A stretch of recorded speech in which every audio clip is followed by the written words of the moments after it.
Hello everyone, welcome back to the channel. My name is Marco and today we are back with more One Piece. Episodes 865, 66 and 67.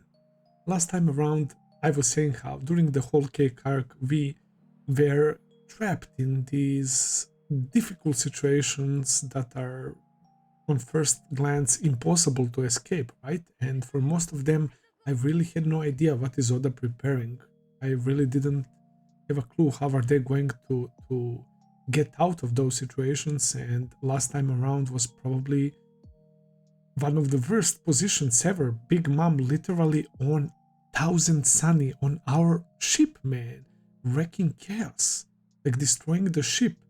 She had Prometheus, fiery Prometheus as her hair.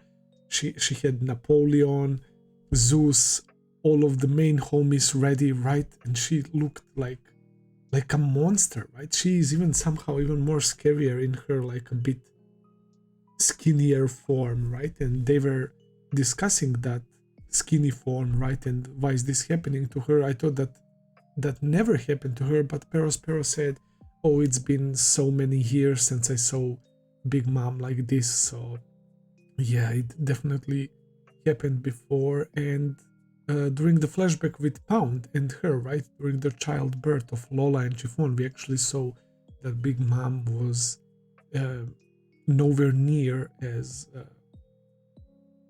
overweight as she is right now, right? So yeah, Carrot's transformation though, holy shit, Minks have ace up their sleeve, so that's why Duke Dogstorm was saying those things, right? That they had something for Jack. So even though they are so powerful, right, the fact that they can become even more powerful is crazy, man. So it's quite unstable. They can't control it well unless they train, right? So because Carrot was training with my boy Pedro, she is able to retain like her, like, how to put it, consciousness, right? She doesn't go crazy and start attacking at random, sort of like how Chopper did during the NES lobby, right? So yeah, absolutely gorgeous form. She looks incredible, man. And the lightning powers, right?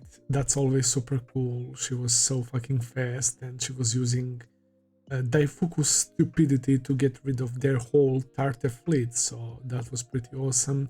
Meanwhile, my boy Luffy is trying everything he can. He's trying to tap into that like empty-minded instinct form to feel like the observation haki and to see the attacks coming, right? He's trying to do what Katakuri is doing, and so far without much of a success, but I feel like it's definitely going to happen. It's just a question of time and how much his body can endure, right? All these attacks from Katakuri, who is giving Luffy the beating of his life, man. Like, holy fucking shit. So yeah, excited to see what happens next. So without further ado, let's begin episode 865.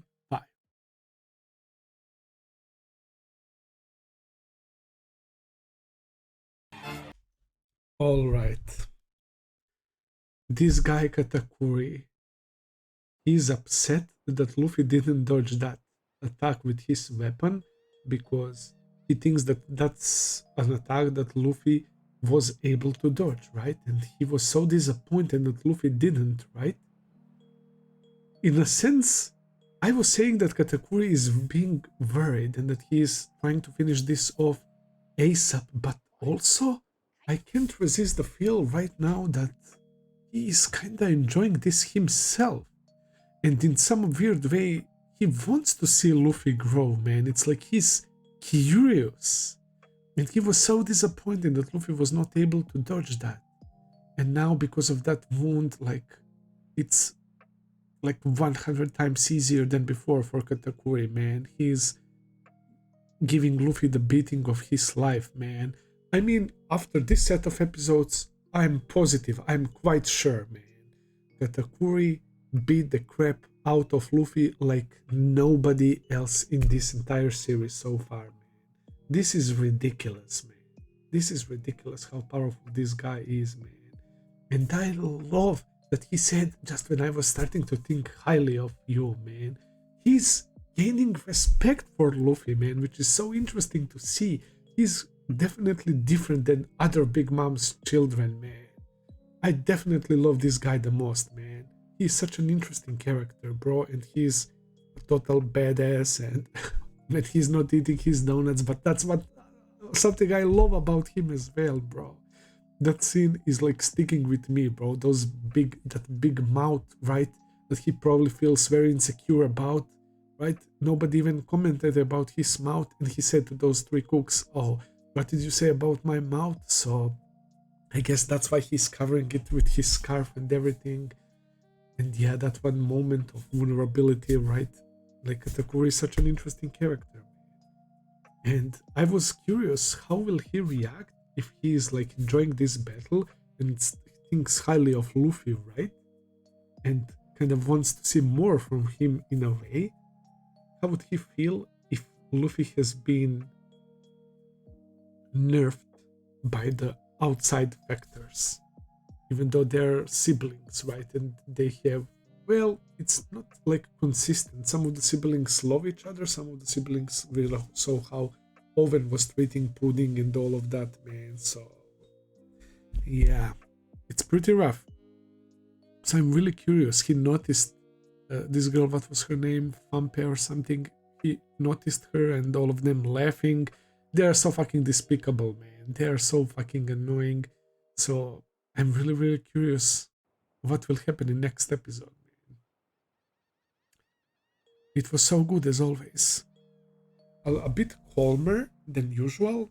Beja took Big Mom, Perospero, and bunch of Tartar ships on himself, thanks to Chiffon, which is nice. That's how you pay your debt. And Beja is like, oh, this is what I love about you, right?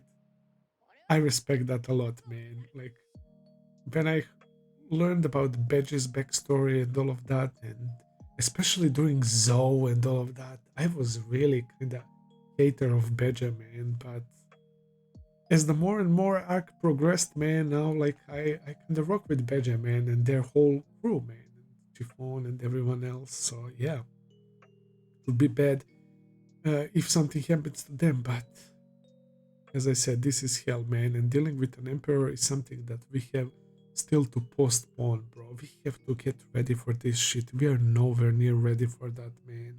Holy fuck, man. We simply can't win against those amount of numbers, man. They have so many annoyingly powerful characters. I guess those are all her children, and then there is millions of these soldiers and fleets and all of that, man. Yikes. But Big Mom is not a threat at the moment. Finally, we can maybe breathe a little bit, but Smoothie and Cinnamon and I forgot the third one. They're coming for us, but at least it's not Big Mom. So yeah, and my boy Sanji is back. So with Jinbei and Sanji being there, I'm kind of reassured that we will be fine. So yeah, the most interesting thing right now is definitely the fight between Luffy and Katakuri, and I'm curious to see what will happen with my boy Luffy, man. He's barely standing, so yeah, it's gonna be exciting for sure. So that's all for today, guys. Thank you for watching. I hope that you enjoyed. If you did, please consider subscribing, leave a like, comment, all that good stuff as always. Check out my Patreon page if you want to see full and early reactions. I will be seeing you very soon with another video. Until then, take care and have a nice day. See ya, guys.